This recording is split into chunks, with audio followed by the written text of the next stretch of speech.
ನಮಸ್ಕಾರ, ನ್ಯೂಸ್ 92ಗೆ ಸ್ವಾಗತ. ನಾನು ಇಸ್ಮಾಯಿಲ್ ಮುಲ್ಲಾ. ರಾಜ್ಯದ ಸುದ್ದಿಗಾಗಿ ನೋಡ್ತಾ ಇರಿ ನ್ಯೂಸ್ 92 ಇಂಡಿಯಾ. ಹೆತ್ತ 4 ವರ್ಷದ ಮಗುವನ್ನು ಕೊಂದು ಬ್ಯಾಗಿನಲ್ಲಿ ಕೊಂಡೊಯ್ಯುತ್ತಿದ್ದ ಬೆಂಗಳೂರು ಮೂಲದ ಸ್ಟಾರ್ಕ್ ಕಂಪನಿಯ ಸಿಇಒ ಸೂಚನಾ ಸೇಠ್ನ ಮತ್ತೊಂದು ಬಂಡವಾಳ ಬಯಲಾಗಿದೆ.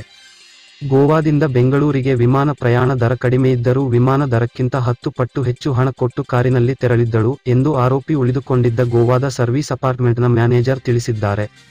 ಸರ್ವೀಸ್ ಅಪಾರ್ಟ್ಮೆಂಟ್ ಮ್ಯಾನೇಜರ್ ದೂರು ನೀಡಿರುವ ಪ್ರಕಾರ ಆರೋಪಿ ಸೂಚನಾ ಸೇಠ್ ಗೋವಾದಿಂದ ಬೆಂಗಳೂರಿಗೆ ತೆರಳಲು 30,000 ರೂಪಾಯಿ ಹಣ ನೀಡಿ ಕಾರನ್ನು ಬುಕ್ ಮಾಡಿಕೊಂಡಿದ್ದಳು. ಕೇವಲ 2,600 ರೂಪಾಯಿನಿಂದ 3,000 ರೂಪಾಯಿಗಳ ಅಗ್ಗದ ದರದಲ್ಲಿ ವಿಮಾನದಲ್ಲಿ ತೆರಳಬಹುದು ಎಂದು ಹೇಳಿದ್ದರೂ 30,000 ಹಣ ನೀಡಿ ಕಾರನ್ನೇ ಬುಕ್ ಮಾಡಿಕೊಂಡಿದ್ದ ಸೂಚನಾ ಸೇಠ್ ಜನವರಿ 6 ರಿಂದ 10 ರವರೆಗೆ ಮುಂಗಡ ಹಣ ನೀಡಿ ಸರ್ವೀಸ್ ಅಪಾರ್ಟ್ಮೆಂಟ್ ಬುಕ್ ಮಾಡಿಕೊಂಡಿದ್ದಳು. ಆದರೆ ಜನವರಿ 8 ರಂದು ಕೊಠಡಿ ಖಾಲಿ ಮಾಡಿದ್ದಳು ಎಂದು ಮ್ಯಾನೇಜರ್ ದೂರಿನಲ್ಲಿ ತಿಳಿಸಿದ್ದಾರೆ.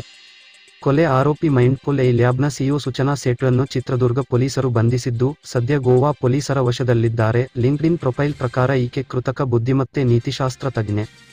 ಪೊಲೀಸರ ತನಿಖೆಯ ಒಂದು ಆಯಾಮದ ಪ್ರಕಾರ ಆರೋಪಿಯು ಅಪಾರ್ಟ್ಮೆಂಟ್ ಸಿಬ್ಬಂದಿಯಿಂದ ತರಿಸಿಕೊಂಡ ಕೆಮ್ಮಿನ ಸಿರಪನ್ನು ಮಗುವಿಗೆ ವಿಪರೀತ ಕುಡಿಸಿ ನಂತರ ದಿಂಬಿನಿಂದ ಹಿಸುಕಿ ಹತ್ಯೆ ಮಾಡಿದ್ದಾಳೆ.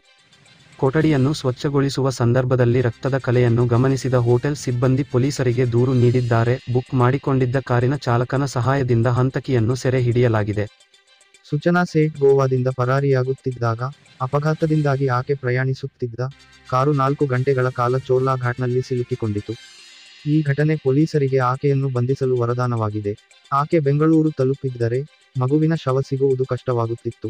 ಗೋವಾ, ಕರ್ನಾಟಕ ಮತ್ತು ಮಹಾರಾಷ್ಟ್ರ ಗಡಿಗಳ ನಡುವೆ ಈ ಚೋರ್ಲಾ ಘಾಟ್ ಇದೆ.